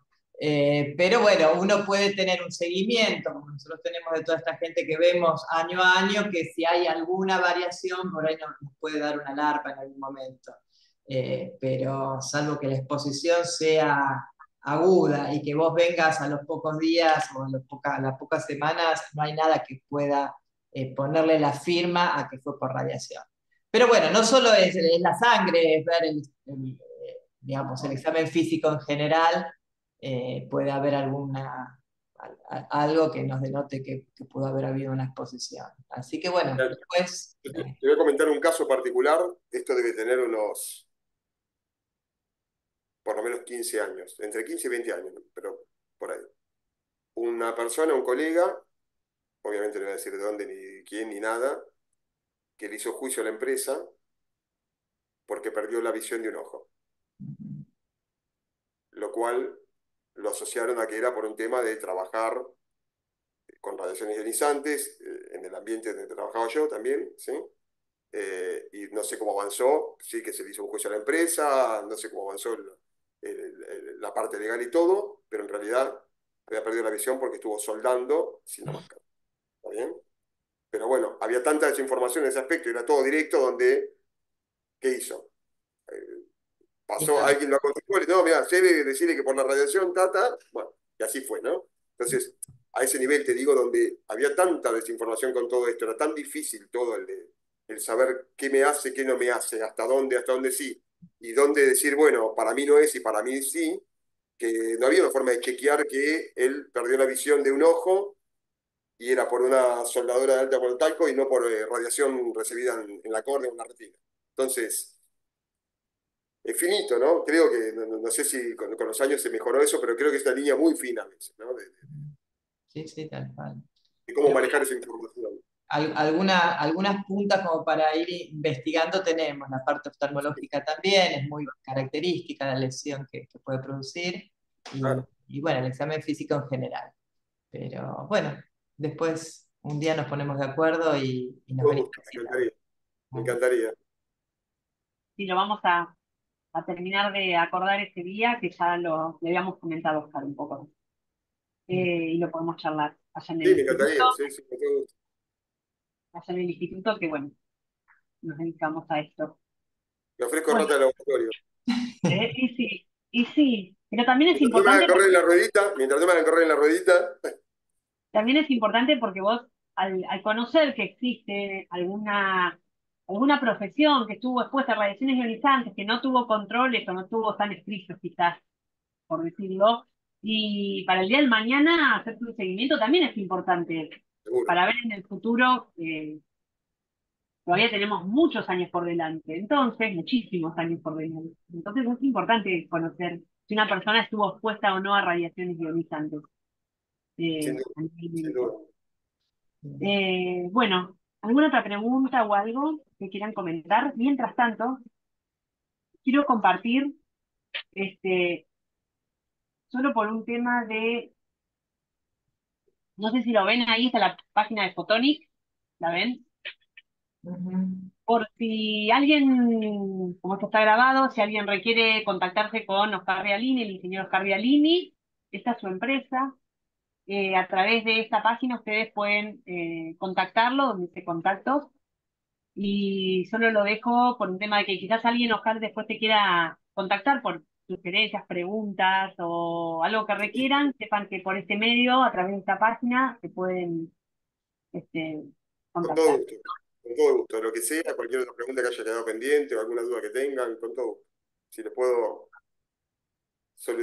dar la respuesta a la pregunta que tengan, con todo gusto. Claro. Muy bien. Bueno,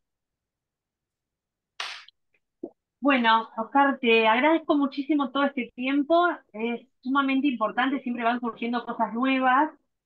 Lamentablemente este horario, bueno, mucha gente no puede conectarse, porque era complicado el horario, pero eso va a quedar grabado, así que cualquier cosa, sepan que lo pueden contactar. Y muchas gracias también al Instituto de Medicina y Radiomedicina, que siempre Gracias. están apoyando este tipo de webinars y capacitaciones para que todos los días aprendamos algo nuevo, nos vayamos introduciendo más a fondo en este mundo de las radiaciones ionizantes. Así que, Alejandra, muchísimas gracias por el espacio, por el apoyo, No, por súper estar siempre. interesante.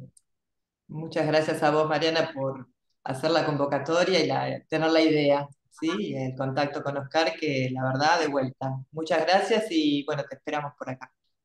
Cómo no, Alejandro, un placer y gracias de nuevo a ustedes por la invitación. Bueno, Sí, bueno. no, de nada. Y la idea también es de Santiago Girola, el licenciado Ah, Santiago Girola bueno, Después, también. gracias. a Mariana y a Santiago que siempre colaboran, Santi con sus preguntas, a todos los presentes por aguantarme y bueno, espero que haya sido entretenido, aunque sea. Muy entretenida. Muchas gracias. Bueno, buenas Gracias a Muchas tardes ustedes. a gracias. todos. Un placer. Que tengan buen día. Buenas tardes a todos.